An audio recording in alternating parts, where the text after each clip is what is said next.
नमस्कार जय जगन्नाथ आम चैनल को आपण मानकु बहुत बहुत स्वागत। सांग माने प्रत्येक वर्ष सावित्री व्रत ज्येष्ठ मास अमावास्या तिथि रे पड़ी थाए किंतु चलित वर्ष सावित्री व्रत 16 तारीख रे पड़ुछि।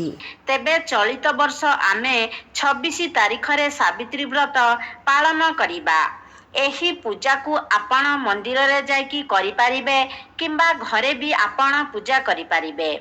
तुलसी चौरा मूले हेउ किंबा घरर जे कौनसी स्थान रे गोटे आस्थान प्रस्तुत करी एही पूजाटी करि परिबे। सांग माने प्रत्येक हिंदू सधबा नारी मानक पाए सावित्री व्रत दिनटी अत्यंत गुरुत्वपूर्ण होइथाए। एही दिन प्रत्येक सधबा नारी माने निज स्वामीर दीर्घायु एवं मंगल कामना करी सावित्री व्रत पालन करिथांती। एही दिन सावित्री तांको स्वामी सत्यवानंकर जीवन जमराजांक ठारू फेराई आनिथिले। सेही दिन ठारू प्रत्येक सधबा नारी माने निज स्वामीर मंगल एवं दीर्घ जीवन कामना करी एही सावित्री व्रतटी पालन करिथांती। तेबे एही सावित्री व्रतटी प्रत्येक वर्ष ज्येष्ठ मास अमावास्या तिथि रे पालन करा जाए। सांग माने ए वर्ष प्रत्येक हिंदू सधबा नारी माने मई 16 तारीख दिन सावित्री व्रत पालन करिवे। सांग माने सावित्री व्रत पालन करिबा पाए किछि नीति नियम रही थाए जहाकू समस्त स्त्री लोक माने मानिबा उचित। एही नियम गुड़िकू न मानिले स्वामींकर अमंगल होइथाए, स्वामींकर आयुष हानि घटिथाए। सांग माने आम मानक मध्यरु अनेक लोक एही नियम गुड़िक विषय रे जानी नथांती। जानंतरे हेउ कि अजानंतरे हेउ एमिति किछि भूल थाए ताहा करिबा द्वारा आमकू अशुभ फल मिलिथाए। तेणु सांग माने आपण माने सावित्री व्रत पूजा करिबा पूर्वरु से नीति नियम गुड़िक विषय रे निहाती जानिबा दरकार।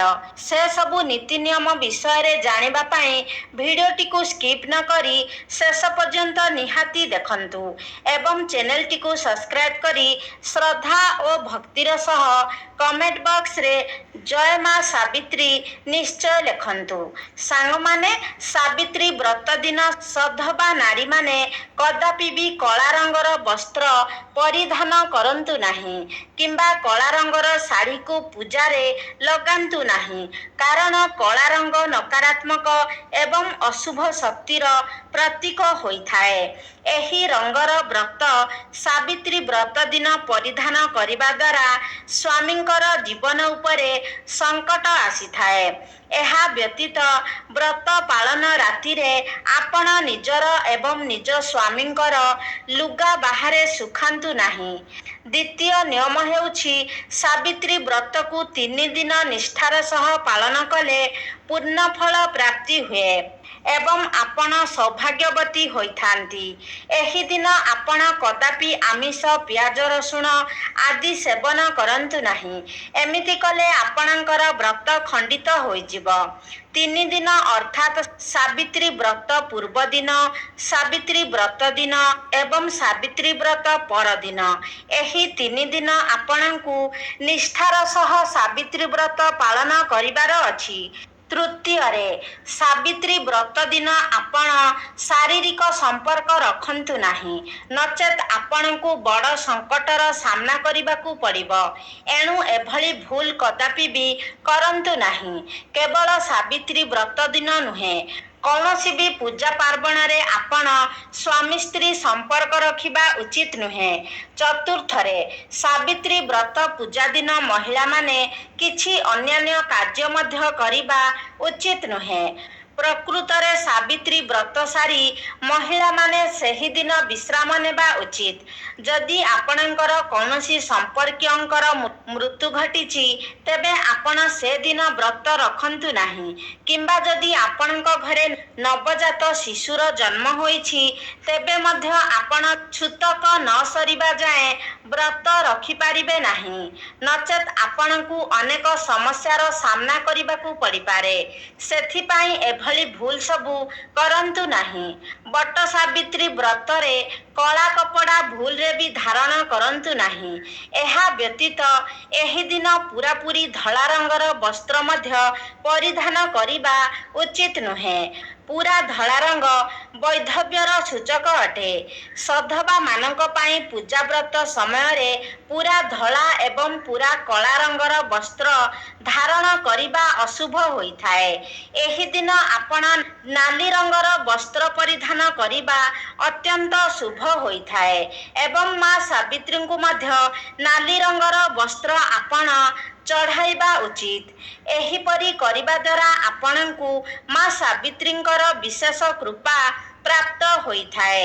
ସାବିତ୍ରୀ ମା ଏଥିରେ ପ୍ରସନ୍ନ ହୋଇ ଆପଣଙ୍କୁ ଅଖଣ୍ଡ ସୌଭାଗ୍ୟବତୀ ହେବାର ଆଶୀର୍ବାଦ ପ୍ରଦାନ କରିଥାନ୍ତି। ଏହି ଦିନ ଯଥାସମ୍ଭବ ଶୃଙ୍ଗାର ଆଦିର ଦାନ କରନ୍ତୁ। ଏମିତି କରିବା ଦ୍ୱାରା ସ୍ୱାମୀଙ୍କ ଉପରକୁ ବିପଦ ଆସିବ ନାହିଁ। ମା ସାବିତ୍ରୀ ପ୍ରସନ୍ନ ହେବେ। ଏବଂ ମନେ ରଖନ୍ତୁ, ନିଜେ ବ୍ୟବହାର କରୁଥିବା ଶୃଙ୍ଗାର ଦ୍ରବ୍ୟର କେବେ ବି ଅନ୍ୟକୁ ଦାନ କରିବେ ନାହିଁ। ଆପଣ ବଜାରରୁ କିଣିକି ନୂତନ ଶୃଙ୍ଗାର ଜିନିଷ ସବୁ ଦାନ କରିପାରିବେ। ସାଙ୍ଗମାନେ, ଆପଣ ଯଦି ଏହି ଦିନ କୌଣସି ଅସହାୟ ମହିଳାକୁ ପୂଜା ସାମଗ୍ରୀ ଦାନ କରିବେ, ତେବେ ଆପଣଙ୍କ ଗୃହରେ ଧନର ବର୍ଷା ହେବ। ସାବିତ୍ରୀ ବ୍ରତ ରଖୁଥିବା ସ୍ତ୍ରୀମାନେ ଲୁଣର ସେବନ କରିବା ଉଚିତ ନୁହେଁ। ଏହି ଦିନ ଆପଣ ବିନା ଲୁଣରେ ଖାଦ୍ୟ ଖାଆନ୍ତୁ। ସାବିତ୍ରୀ ବ୍ରତ ଦିନ ଘରର ସଦସ୍ୟମାନେ ମଧ୍ୟ ମାଛ, ମାଂସ, ମଦ ଭଳି ତାମସିକ ଖାଦ୍ୟ ଗ୍ରହଣ କରନ୍ତୁ ନାହିଁ। ଏହି ଦିନ ଆପଣ ମୁଖରେ କଟୁ ବଚନ କୁହନ୍ତୁ ନାହିଁ କିମ୍ବା କାହାରିକୁ ଗାଳିଗୁଲଜ କରନ୍ତୁ ନାହିଁ। ବୟସ୍କ ଗୁରୁଜନ ବ୍ୟକ୍ତିମାନଙ୍କୁ ଅସମ୍ମାନ କରନ୍ତୁ ନାହିଁ। ଘରର ନାରୀମାନଙ୍କୁ ଖରାପ ବ୍ୟବହାର ପ୍ରଦର୍ଶନ କରିବା ଉଚିତ ନୁହେଁ। ଏହି ଦିନ ବ୍ରହ୍ମ ମୁହୂର୍ତ୍ତରୁ ଉଠିଯିବା ଉଚିତ ଏବଂ ଦିନବେଳା ଶୋଇବା ଉଚିତ ନୁହେଁ। ଦିନବେଳା ଶୋଇଲେ ଆପଣଙ୍କୁ ପାପ ଲାଗିଥାଏ ଏବଂ ସ୍ୱାମୀଙ୍କ ଆୟୁଷ ମଧ୍ୟ ହାନି ହୋଇଥାଏ। ସେଥିପାଇଁ ଚେଷ୍ଟା କରନ୍ତୁ ସୂର୍ଯ୍ୟ ଉଦୟ ପୂର୍ବରୁ ଉଠିଯିବେ ଏବଂ ସ୍ନାନ କାର୍ଯ୍ୟ ସାରି ନିଜର ବ୍ରତ ଆରମ୍ଭ କରିବେ। ଏପରି କରିବା ଦ୍ୱାରା ସାବିତ୍ରୀ ପ୍ରସନ୍ନ ହୋଇଥାନ୍ତି। ଶାସ୍ତ୍ର ଅନୁସାରେ ଏହି ଦିନ ପୂଜା ପରେ ଆପଣ ସିନ୍ଥିରେ ଟିକେ ଅଧିକ ଏବଂ ଲମ୍ବା ଆକାରର ସିନ୍ଦୂର ଲଗାନ୍ତୁ। ଏମିତି କରିବା ଦ୍ୱାରା ସ୍ୱାମୀଙ୍କର ଆୟୁଷ ବଢ଼େ। ମଥାରେ ଅଧିକ ସିନ୍ଦୂର ଲଗାଇବା ସ୍ୱାମୀଙ୍କର ମଙ୍ଗଳ କାମନା କରିବାର ଅର୍ଥ ହୋଇଥାଏ। କମ୍ ସିନ୍ଦୂର ଲଗାଇଲେ ସ୍ୱାମୀଙ୍କ ଆୟୁଷ କମେ। ସେଥିପାଇଁ ଆପଣ ମଥାରେ ଅଧିକ ସିନ୍ଦୂର ଲଗାନ୍ତୁ। ସାବିତ୍ରୀ ବ୍ରତ ଦିନ ପୂଜାରେ ଲାଲ ରଙ୍ଗର ଫୁଲ ବ୍ୟବହାର କରିବା ଉଚିତ। ଏମିତି କରିବା ଦ୍ୱାରା ଆପଣଙ୍କ ଗୃହରେ ଏବଂ ଦାମ୍ପତ୍ୟ ଜୀବନରେ ସୁଖ ଶାନ୍ତି ବଢ଼ିଥାଏ। ଏହି ଦିନ ଘରେ ମିଠା ଜିନିଷ ପ୍ରସ୍ତୁତ କରି ଭୋଗ ଲଗାଇବା ଉଚିତ। ମାମୁଲି ବ୍ରତ ଭାବି ସ୍ତ୍ରୀ ଲୋକମାନେ ଏହି ଦିନ ଚୁଟି, ନଖ କାଟିଥାନ୍ତି, ଯାହାଦ୍ୱାରା ଘୋର ପାପ ଲାଗିଥାଏ। ଏହି ଦିନ କେଶ କାଟନ୍ତୁ ନାହିଁ କିମ୍ବା କେଶକୁ ମୁକୁଳା କରି ରଖନ୍ତୁ ନାହିଁ। ଏହି ଦିନ ସଧବା ନାରୀମାନେ କେଶ ମୁକୁଳା କରିବା ଏବଂ ନଖ କାଟିବା ଅତ୍ୟନ୍ତ ଅଶୁଭ ହୋଇଥାଏ। ଏମିତି କରିବା ଦ୍ୱାରା ସ୍ୱାମୀଙ୍କର ଅମଙ୍ଗଳ ହୋଇଥାଏ। ତେଣୁ ଏହି ଦିନ ଆପଣ ଭୁଲରେ ବି ନିଜର କେଶ କିମ୍ବା ନଖ କାଟନ୍ତୁ ନାହିଁ କିମ୍ବା କେଶକୁ ମୁକୁଳା ମଧ୍ୟ କରନ୍ତୁ ନାହିଁ। ଏହି ଦିନ ଯେଉଁ ବି ଜିନିଷ ପୂଜାରେ ଲଗାଇବେ, ତାହା ଯେମିତି ଖଣ୍ଡିତ ହୋଇନଥିବ। କୌଣସି ବି ଜିନିଷ ଭଙ୍ଗା କିମ୍ବା ଫଟା ହୋଇଥିଲେ ତାହା ଅତ୍ୟନ୍ତ ଅଶୁଭ ହୋଇଥାଏ। ଏହି ଦିନ ଆପଣ ଧଳା, କଳା ଏବଂ ଫାଟି ଯାଇଥିବା ଚୁଡ଼ି ପିନ୍ଧିବେ ନାହିଁ। ଏହାଦ୍ୱାରା ଆପଣଙ୍କୁ ଘୋର ପାପ ଲାଗିଥାଏ ଏବଂ ବ୍ରତ ମଧ୍ୟ ଖଣ୍ଡିତ ହୋଇଥାଏ। ଏହି ଦିନ ମଙ୍ଗଳସୂତ୍ର ନିଶ୍ଚିତ ପିନ୍ଧିବେ, ନଚେତ୍ ଏହି ଦିନ ଆପଣଙ୍କ ବ୍ରତ ପୂରା ମାନାଯିବ ନାହିଁ। ଏହି ଦିନ ପିନ୍ଧିଥିବା କୌଣସି ବି ଗହଣା ନିଜ ଦେହରୁ କାଢ଼ନ୍ତୁ ନାହିଁ। ଏହା ବ୍ୟତୀତ ଯେଉଁ ସ୍ତ୍ରୀ ଲୋକମାନଙ୍କର ମାସିକ ଧର୍ମ ମାନେ ପିରିୟଡ଼ ଚାଲିଥିବ ସେମାନେ ପୂଜା ସାମଗ୍ରୀକୁ ଛୁଅନ୍ତୁ ନାହିଁ କିମ୍ବା ପୂଜା କରନ୍ତୁ ନାହିଁ। ଆପଣ ଉପବାସ ରହି ମନରେ ମନରେ ଠାକୁରଙ୍କୁ ପ୍ରାର୍ଥନା କରି ନିଜ ସ୍ୱାମୀର ଦୀର୍ଘ ଜୀବନ କାମନା କରିପାରିବେ। ତେବେ ସାଙ୍ଗମାନେ, ଆଶା କରୁଛି ଆଜିର ଭିଡ଼ିଓଟି ଆପଣମାନଙ୍କୁ ନିଶ୍ଚିତ ଭାବରେ ଭଲ ଲାଗିଥିବ। ଯଦି ଭଲ ଲାଗିଛି ତାହେଲେ ଲାଇକ୍ କରନ୍ତୁ, ସେୟାର କରନ୍ତୁ। ଆମ ଚ୍ୟାନେଲକୁ ଯଦି ସବସ୍କ୍ରାଇବ୍ କରିନାହାନ୍ତି ତାହେଲେ ସବସ୍କ୍ରାଇବ୍ କରିଦିଅନ୍ତୁ। ଏବଂ କମେଣ୍ଟ ବକ୍ସରେ ଭକ୍ତି ଓ ଶ୍ରଦ୍ଧାର ସହିତ ଜୟ ମା ସାବିତ୍ରୀ ନିଶ୍ଚୟ ଲେଖନ୍ତୁ।